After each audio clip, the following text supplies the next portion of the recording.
오늘 하나의 말씀은 요한복음 1장 1절에서 14절 말씀입니다. 함께 읽겠습니다. 태초에 말씀이 계시니라. 이 말씀이 하나님과 함께 계셨으니 이 말씀은 곧 하나님이시니라. 그가 태초에 하나님과 함께 계셨고 만물이 그로 말미암아 지은 바 되었으니 지은 것이 하나도 그가 없이는 된 것이 없느니라. 그 안에 생명이 있었으니 이 생명은 사람들의 빛이라. 빛이 어둠에 비치되 어둠이 깨닫지 못하더라. 하나님께로부터 보내심을 받은 사람이 있으니 그의 이름은 요한이라. 그가 증언하러 왔으니 곧 빛에 대하여 증언하고 모든 사람이 자기로 말미암아 믿게 하려 함이라. 그는 이 빛이 아니요 이 빛에 대하여 증언하러 온 자라.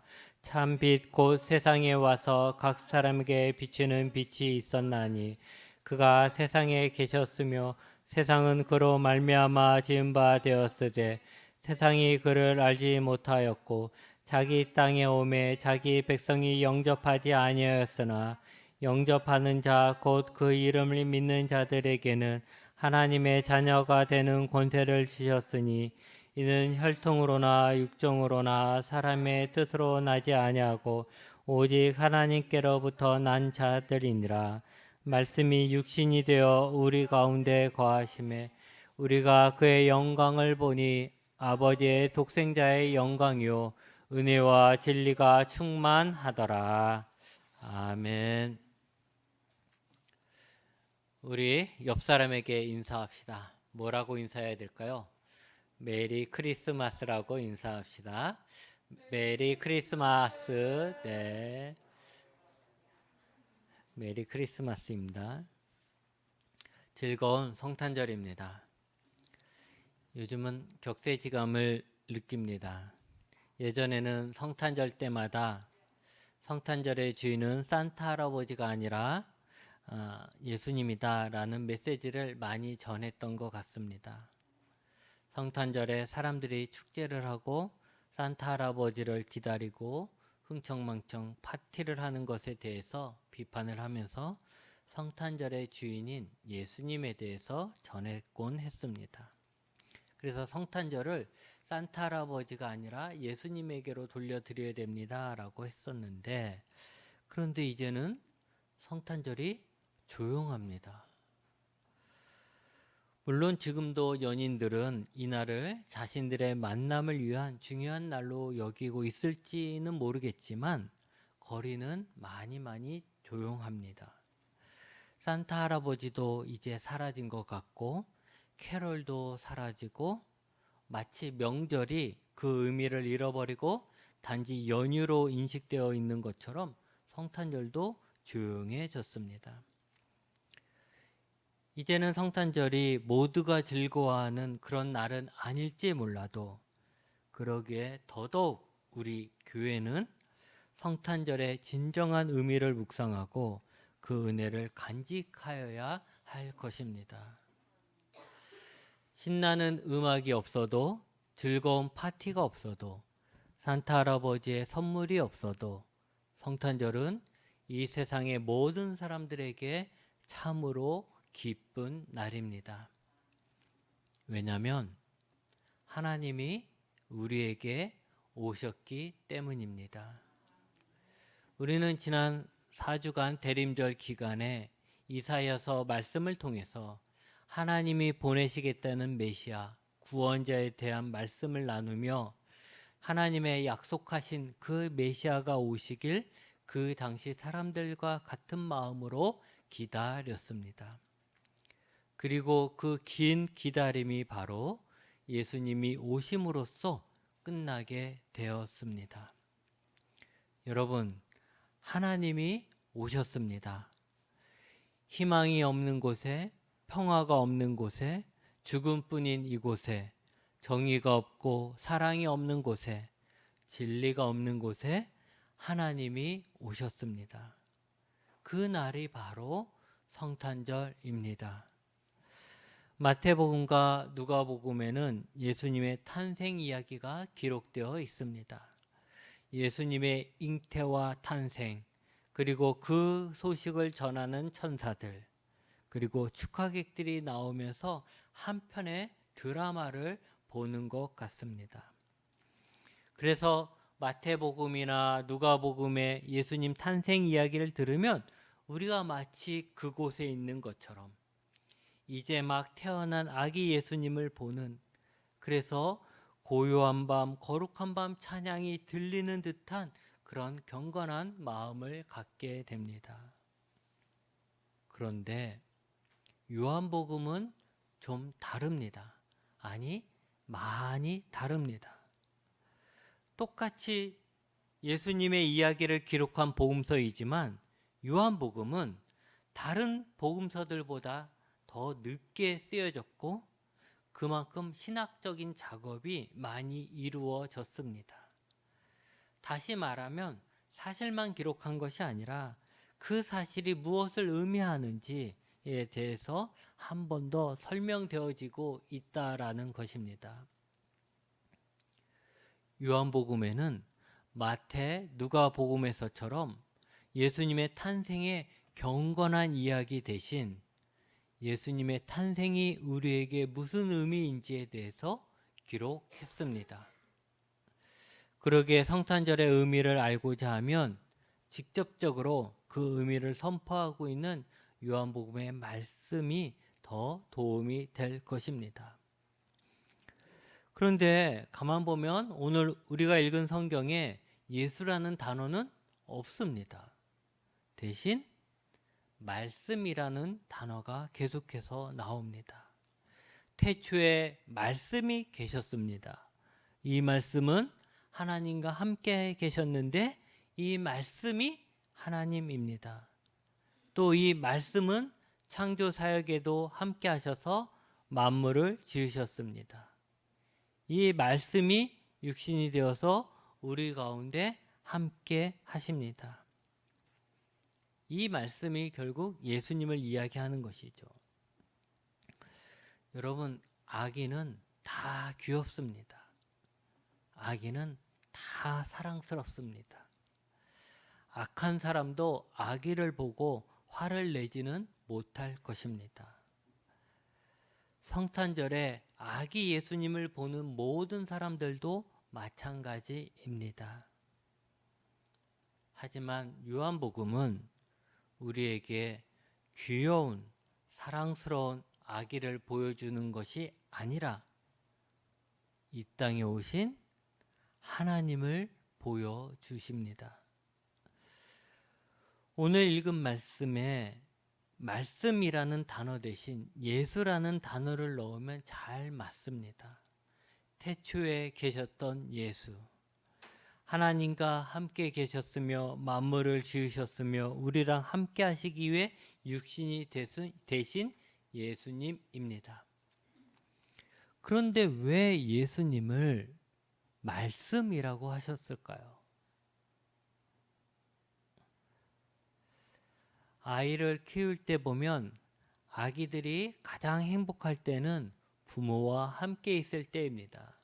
그때는 잘 놀고 잘 먹고 잘 잡니다. 그런데 만약 부모가 보이지 않는다면 아이는 그때부터 불안해하면서 잘 먹지도 놀지도 자지도 않습니다. 계속 울면서 부모만 찾게 되는 것이죠. 아무리 먹는 것, 노는 것이 좋다고 해도 그건 어디까지나 부모님이 함께 있을 때입니다. 아기만 그럴까요? 물론 사람들은 커가면서 독립을 하게 되고 홀로 서기를 합니다.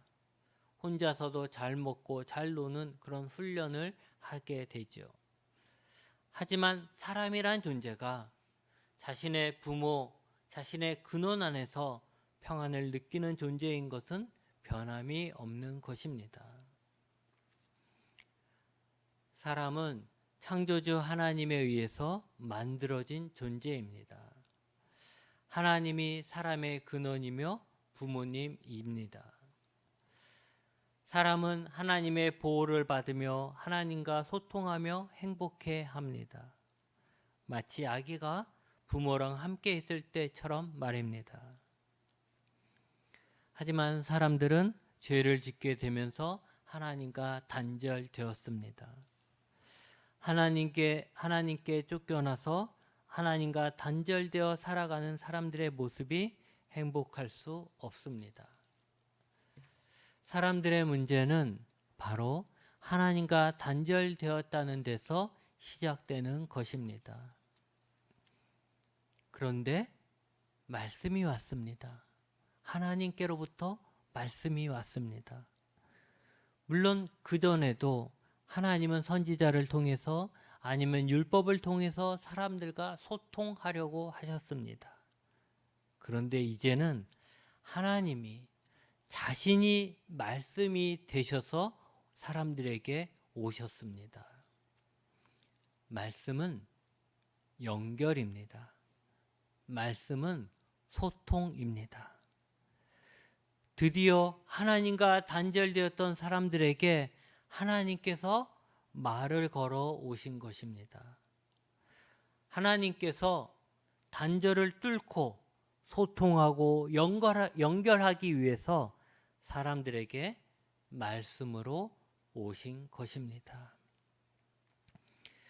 예수님이 바로 그 말씀으로써 예수님은 우리에게 하나님에 대해서 말씀하십니다.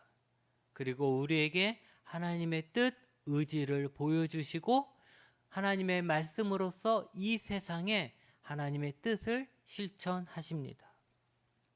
그러기에 우리는 예수님을 통해 하나님을 볼 수 있고 하나님은 예수님을 통해 우리랑 함께 하십니다. 이제 우리는 단순하게 하나님을 멀리서 동경하며 바라보는 그런 존재가 아니라 하나님과 소통하며 교제하는 존재가 되었습니다. 여러분 상상해 보십시오. 우리가 하나님과 사귄다는 것이 얼마나 큰 의미가 있으며 놀라운 말입니까? 우리가 하나님을 부를 수 있으며 하나님과 말할 수 있으며 하나님의 뜻을 알 수 있으며 하나님의 성품을 알고 하나님과 인격적으로 사랑하는 관계 속에서 사귐을 가질 수가 있습니다. 이 놀라운 일이 우리가 하나님이 계시는 하늘로 올라가서 생긴 일이 아닙니다. 즉 우리의 노력으로 우리가 하나님의 수준으로 성장하고 발전해서 이루어진 것이 아닙니다. 이 놀라운 일이 가능해진 것은 하나님이 이 땅에 내려오셨기 때문입니다. 우리의 노력이 아니라 우리의 능력이 아니라 하나님이 말씀이 되어 우리에게 말 걸기 위해 이 땅에 오셨기에 가능해진 일입니다. 이것이 은혜입니다. 우리의 능력으로 하나님과 소통할 수 있는 자격을 얻는 것이 아니라 하나님이 우리를 찾아오셔서 우리에게 먼저 말을 걸어 오셨기에 시작된 일입니다. 마치 나무에 올라간 삭개오를 예수님이 찾아오셔서 삭개오의 이름을 부르실 때 삭개오와 예수님이 특별한 관계를 맺으며 연결되었듯이 하나님이 말씀으로 이 땅에 오셔서 우리에게 말씀하심으로 우리는 하나님과 연결되어 부모, 자식의 특별한 관계가 된 것입니다. 또한 예수님은 말씀으로만 오신 것이 아니라 그 안에 선물을 갖고 오셨는데 생명과 빛과 은혜와 진리를 담아 오셨습니다. 그래서 예수님의 오심은 죽음뿐인 우리에게 생명을 주시는 것이고 어둠밖에 없는 우리에게 빛을 주신 것이고 사랑이 없어 각박한 우리의 삶에 사랑을 주시고 어찌할 바를 모르는 우리에게 바른 진리, 길을 인도해 주시는 종합 선물 세트와 같은 것입니다. 그런데 사람들은 예수님을 영접하지 않습니다. 왜냐하면 먼저 깨닫지 못하기 때문입니다. 알지 못하는 것입니다. 그들이 가장 바라던 구원자 예수님이 오셨지만, 그들의 문제를 해결해 주실 수 있는 그런 구원자가 오셨지만, 사람들은 예수님이 누구신지 알지 못한 것입니다. 그래서 예수님이 누구신지 증언하는 사람이 먼저 왔습니다. 바로 세례 요한입니다. 그는 예수님이 하나님의 어린 양이라고, 자신들이 기다리던 메시아라고 증언했습니다. 그래서 세례 요한의 제자였다가 세례 요한의 말을 듣고 예수님의 제자가 된 자들이 있습니다. 그들이 안드레와 요한입니다. 이들이 세례 요한의 말을 듣고 증언을 듣고 예수님의 첫 제자가 되고, 이들이 또 다른 사람들에게 예수님에 대해서 증언함으로써 또 다른 사람들이 예수님의 제자가 되었습니다. 믿음은 들음에서 납니다. 근데 그 들음은 누군가가 전해줘야 들을 수 있는 것입니다. 그래서 이사야서에서는 좋은 소식을 전하는 자들의 발이 어찌 그리 아름다운가 라고 극찬을 했습니다. 둘째는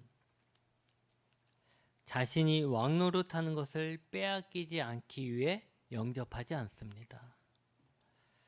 마태복음에 보면 예수님의 탄생을 동방박사로부터 알게 된 헤롯 왕은 예수님을 영접한 것이 아니라, 예수님이 오셨다는 것을 알았지만 그 예수님을 영접하는 것이 아니라 예수님이 자신의 자리를 빼앗을까봐, 예수님한테 자기 자리를 빼앗길까봐 예수님을 죽이려고 했고, 예수님을 찾지 못하자 베들레헴의 사내 아이들을, 2살 이하의 사내 아이들을 죽였습니다. 여러분, 예수님이 아기가 아닙니다. 예수님은 왕이십니다. 우리가 예수님을 영접하는 것은 왕을 모시는 것입니다. 여러분, 그 누가 왕을 모시는데 가장 높은 자리에 자신이 앉고 낮은 자리에 왕을 모시겠습니까? 우리가 예수님을 영접한다는 것은 우리보다 더 귀하게, 우리보다 더 높은 분으로 예수님을 나의 왕으로 영접하는 것이고, 나의 모든 것은 왕의 것으로 드리는 것입니다. 이것이 싫어서 예수님을 영접하지 않는 자들이 있는 것입니다. 또 자신의 죄가 드러나는 것이 싫어서 예수님을 영접하지 않는 자들이 있습니다. 사람들은 자기 잘난 맛에 살잖아요. 누가 자기에 대해서 약점을 지적하면 기분 나빠하잖아요. 늘 자랑하고 싶은 게 인간의 마음이잖아요. 그래서 더 잘 보이게 포장하고 싶은 게 또 우리의 마음입니다. 그런데 예수님이 오셔서 내 죄가 드러나면 나의 부끄러움, 나의 부족함, 자신의 더러움이 드러나면 안 되잖아요. 그래서 그것을 감추고 싶은 것입니다. 여러분, 모든 사람들은 죄를 짓습니다. 그런데 그 죄를 감추기만 한다면 눈에 보이지는 않겠지만 그 죄는 사라지지 않고 여전히 내 안에서 또 다른 죄를 만들고 나에게 고통을 줍니다. 의외로 자신의 죄를 감추기 위해서 예수님을 영접하지 않는 사람들이 많이 있습니다. 여러분, 하나님은 우리와 함께 하시기 위해, 우리와 소통하시기 위해, 우리를 자녀로 삼아 주시기 위해 말씀으로 오셨습니다.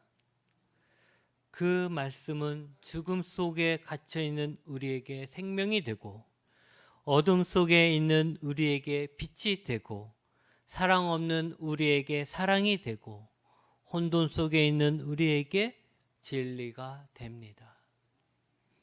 여러분, 죽음을 걱정하십니까?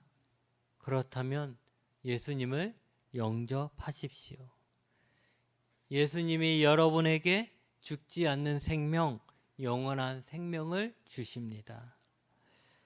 어둠 속에 갇혀 있습니까? 우울이라는 마음 어둠 속에, 좌절이라는 어둠 속에, 죄라는 어둠 속에, 중독이라는 어둠 속에, 여러 어둠 속에 갇혀서 벗어나지 못하고 있다면 예수님을 영접하십시오. 예수님이 여러분 속에 있는 그 어둠을 쫓아내는 빛이 되십니다. 사랑받고 싶고 사랑하고 싶지만 사랑이 없습니까? 사랑의 상처로 아픕니까? 예수님이 사랑을 풍성하게 가져오셨습니다. 그 누구에게도 받아보지 못한 큰 사랑을 예수님은 우리에게 주십니다. 예수님을 영접하면 사랑의 상처도 치료하고, 사랑 없는 내 마음의 사랑도 담고, 또 사랑을 나누는 관계를 만들어갈 수 있습니다. 요즘 세상은 절대적인 진리가 가려진 세상입니다. 모든 것이 상대적인 기준으로 평가되어 마치 바다 위에 떠 있는 널판지에 서 있는 것처럼 안정되지 못하고 늘 불안한 그런 시대입니다. 현대인들이 느끼는 가장 큰 정신질환이 바로 불안이라고 합니다. 왜 그렇습니까? 진리가 사라졌기 때문에 그렇습니다. 이런 시대에 확실한 진리를 찾고 싶다면, 흔들리지 않는 진리를 찾고 싶다면, 10년이 지나고 100년이 지나고 1000년이 지나도 변하지 않는 그런 확실한 진리에 서고 싶다면 예수님을 영접하십시오. 예수님 안에는 진리가 있습니다. 여러분, 세상은 말씀으로, 생명으로, 빛으로, 사랑으로, 진리로 오신 예수님을 영접하지 않습니다. 그들의 무지 때문에, 그들의 욕심 때문에, 그들의 두려움 때문에 예수님을 영접하지 않습니다. 하지만 예수님에 관한 복음을 듣고 자신의 욕심을 버리고 용기 있게 예수님을 영접한 사람, 예수님을 믿고 따르기로 한 사람은 이제 하나님과 단절된 외톨이로 사는 것이 아니라 하나님의 자녀로 살게 됩니다.